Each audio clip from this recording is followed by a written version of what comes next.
Well, we've been dealing a lot with India's internal affairs because of the current elections throughout this program.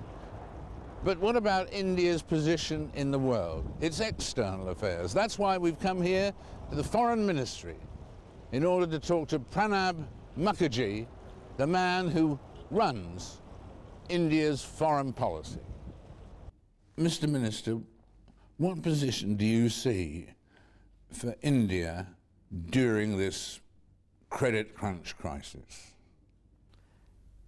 We expect, as having the second largest population and being one of the oldest civilization in the world, to play a very constructive, liberal, useful role in the international scenario.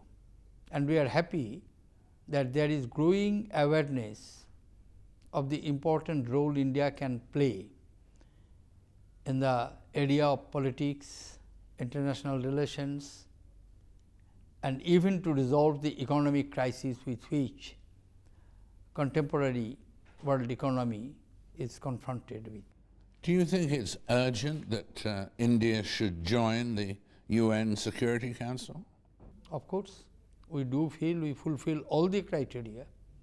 Since its inception, India has made valuable contribution by contributing its forces in the peacekeeping. Secondly, India is having the largest functional democracy. And thirdly, India can play more effective role in ensuring world peace and also equitable growth all over the world. Minister, in terms of security, what is India's biggest worry? You know, we want peace and stability in all our neighborhoods, including Pakistan, because we believe that if our environment is not peaceful and stable, our development gets affected. Therefore, we wish, but at the same time, we shall have to keep in mind we can change our friends, but we cannot change our neighbors. Our neighbors are going to stay where they are. Therefore, we only wish them to be peaceful, stable, and have development, and we can contribute in our own way in that process. Could you ever foresee a situation in which India and Pakistan used nuclear weapons on each other? I do not visualize that situation, to be very frank. After all, Pakistan is also a responsible member of the international community, and they understand. And after all, nuclear weapon is not a weapon to win a battle, it is total disaster.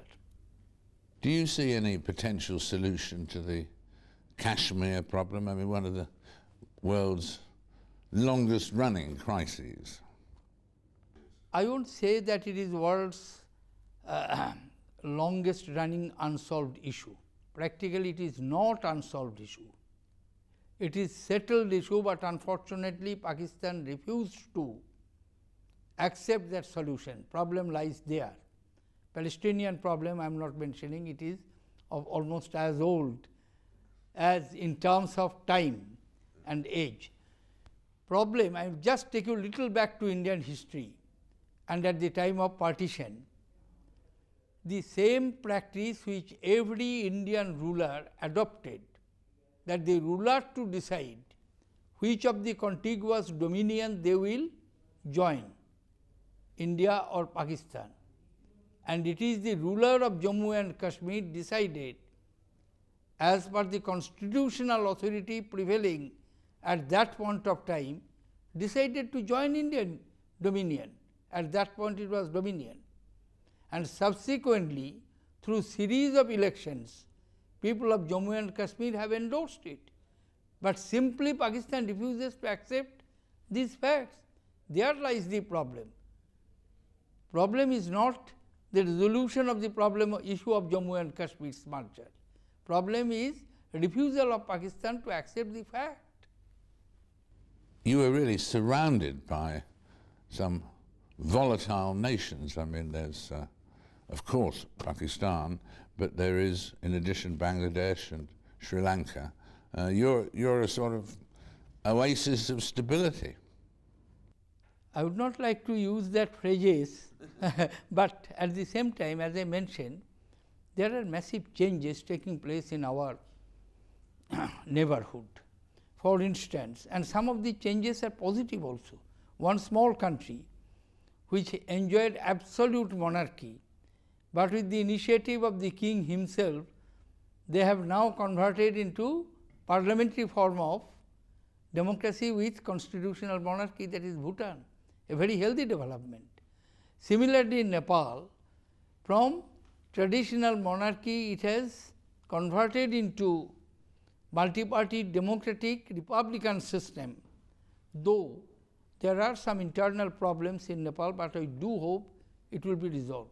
Of course, the problems in Bangladesh and Sri Lanka are there, but the brighter side of the picture is democracy has been restored in Bangladesh and an elected government is in office, though there are some internal problems to be resolved. In Sri Lanka, I am not concerned whether the Sri Lankan authorities are going to fight against the terrorist organization LTT, but we are deeply concerned for the humanitarian sufferings of large number of Tamilian civilians who are citizens of Sri Lanka.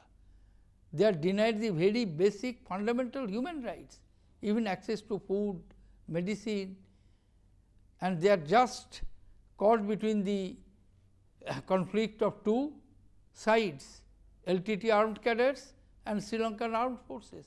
They are the hapless victims and we feel for them. Coming on to the subject of Mumbai for a moment, Pakistan government are very clear about the fact that although we all know that Pakistani personnel, people, were involved in Mumbai, the government says there was absolutely no government involvement, Pakistani government involvement in Mumbai. Do you believe them? My problem is that Pakistan has changed its stand several times. In my observation on Mumbai terror attacks, I did never use that Pakistan officials are involved. The phrase I used, chosen very carefully, that elements emanating from Pakistan were responsible for terror attack on Mumbai. And what I demanded in my conversation with my counterpart, His Excellency the Foreign Minister Qureshi, three things. A, you fulfill your commitment which you have given your former President Parvez Musharraf to the then Prime Minister Mr. Atal Bihari Vajpayee. It was reiterated by the incumbent President, His Excellency Mr. Asif Zardari, to our Prime Minister Dr. Manmohan Singh, that Pakistan land will not be allowed to be used by the terrorists. Please dismantle all the infrastructural facilities available to the perpetrators of the terror attack on the soil of Pakistan. Number two, you please send the fugitives of Indian laws who have taken shelter in your country, and don't try to deny it, because more than often those faces appear sometimes in the Pakistani officially controlled television screen, and those evidences are there. And third thing, bring the perpetrators of the terror attack to justice. Until these things are done in a manner where not only India but the international community feels satisfied that adequate steps have been taken in these directions, we cannot expect to have business as usual. But the problem is, of course, the Pakistanis would say that there are areas in Pakistan, like northwestern Pakistan, the border areas there, where they just can't find people. Couldn't find Osama bin Laden, and they would say they couldn't find the people you are mentioning now. Unfortunately, after all, it is the responsibility of the incumbent government, which they claim to be their territory. northwestern frontier province is a part of Pakistan territory. There is a regular government in Pakistan. Therefore, whatever happens there, whatever be the internal situation in Pakistan, I would not like to comment. But if something happens from northwestern frontier province or from the federally administered tribal area of Pakistan, ultimate responsibility, legal, constitutional, lies on the incumbent government. Whether they have effective control or not, it is their problem. We cannot be the victim of their inability to properly administer and control their own territories. This is simple. And one very simple last question. Do you think in the fullness of time or whatever, or maybe in the medium term, do you think that India and Pakistan could ever be friends? Of course they will be friends. Why did we start the composite dialogue?